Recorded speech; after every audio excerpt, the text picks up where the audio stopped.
We're just going to go ahead and mix this up here. Got a little bit of Rise of Vigil and War of Shadows. This is a recent tournament combination. Seemed like it was at least, pretty entertaining. So, gonna go ahead and give it a shot here in a vid.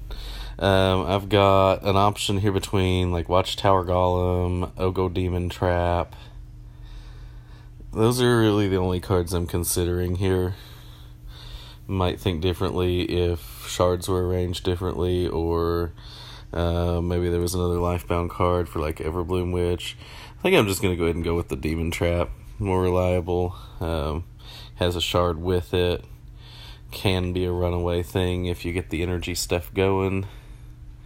And he meanwhile gets Monk of the Lidless Eye. So what I'm going to do is go ahead and take the Watchtower Golem. Thing about War Shadows, though, as always, considering a little bit extra power, because there's going to be heroes that I'm going to have to buy that take power, and constructs have seemed pretty strong in that set if you get them early, so, and nothing wrong with some constructs in Rise of Vigil either. There's not really a lot of really good deck banishing going on, so, incremental value is kind of king here. Okay, I wouldn't necessarily be looking at Reality Sculptor, but I am looking at the 3 shards under it, and I'm pretty confident that's the right pick, with the Demon Trap that I already have, and the thoughts that, there will be cards I'll want to energize later. Here's one of the few, banished cards that are actually available that aren't too bad. In this combination of sets, so that might be something I will consider.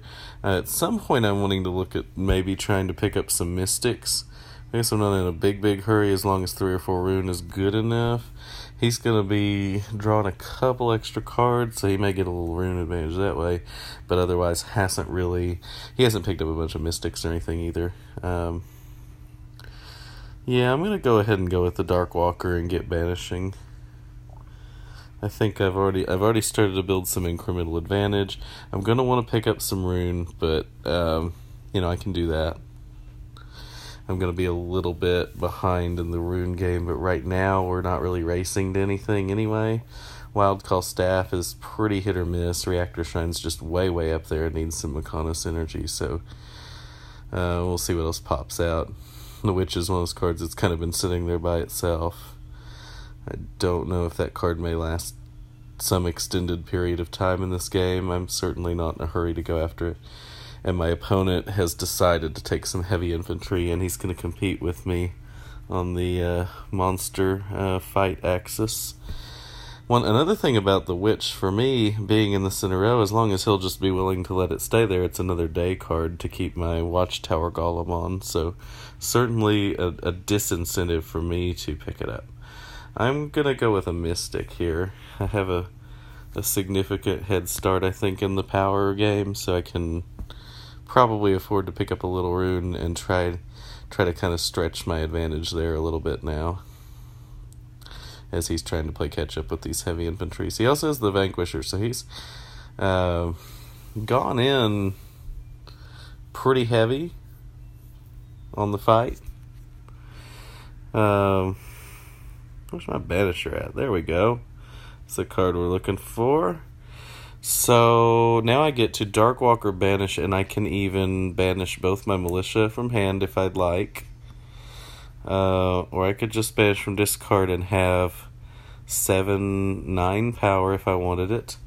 It's not really a big incentive to kill his Temporal Eye, and I kind of like having day cards on the board as previously mentioned, so I am actually going to go ahead and banish both of my Militia, planning ahead, and then hope to get lucky with Terrace.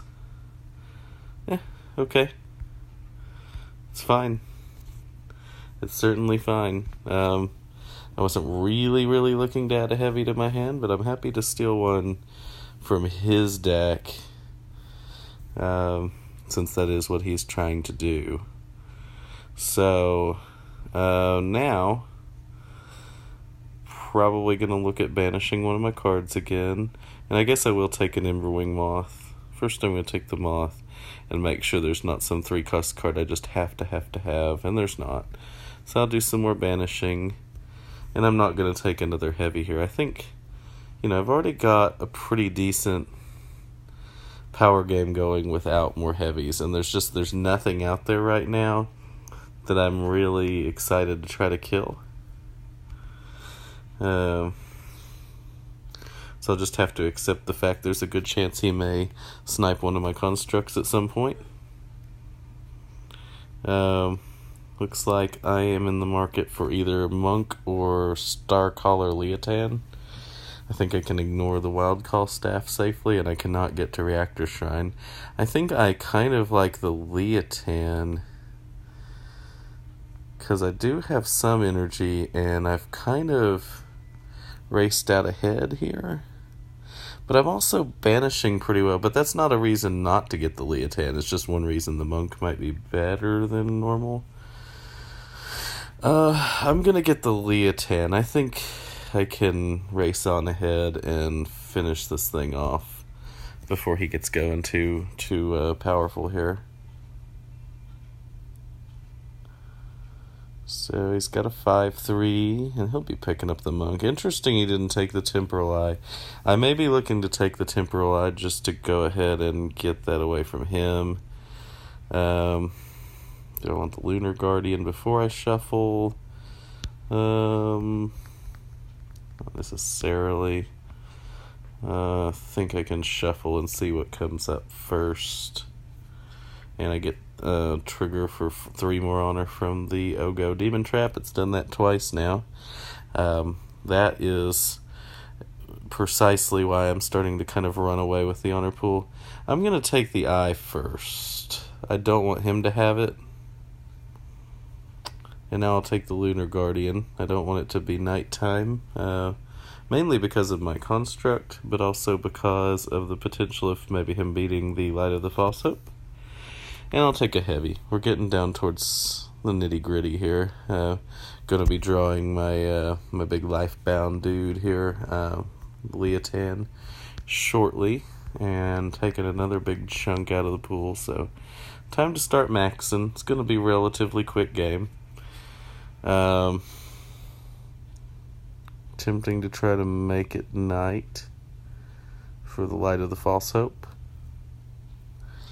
And I could take the Beetle and the Witch. Unfortunately my opponent has forfeited the game. But I think probably playing it safe here would have been fine too. And I mean, I might, if I don't hit like a night card with this, I'd probably just buy 3 honor. Because buying that day card, it's not necessarily, I think I would just buy the 3 honor here and just go ahead and take the Light of the False Hope so that my opponent didn't have it. And I think that would have kept me in a pretty good position, because it's going to keep my construct rolling. At this point we just kind of have to hypothesize the rest of the game, because my opponent has given up. But I do think I was in a really good position. I was drawing Starcaller Leotan next turn, and I was already ahead by 25 honor. He really didn't have a lot going on. He had a couple of card draw cards, but he hadn't really banished a lot or anything. He didn't really have anything really great to draw with them. So the fact that I was just kind of whittling away the honor pool and hitting some incremental advantage probably had me in a commanding position, really. So we can see what this hand would have played like. Still 5 though is, well, I could have gotten 6 from the Siren. Still pretty good. Probably get to take down the Moth, and then from there I could have I would have actually, I guess, should have probably taken the Moth first. Then I could have copied the heavy to take this and used this with the other Siren that I already had to then play the Starcaller. Would have been the ideal play there, so that then I get 2 more honor. And at that point almost up by 40, so not saying that he might not have done something during his turn, but I don't think that it would have been enough. So thanks for watching. If you guys are enjoying these videos, you just go ahead and like and subscribe, and we'll keep on doing some Ascension. I'll see you guys next time.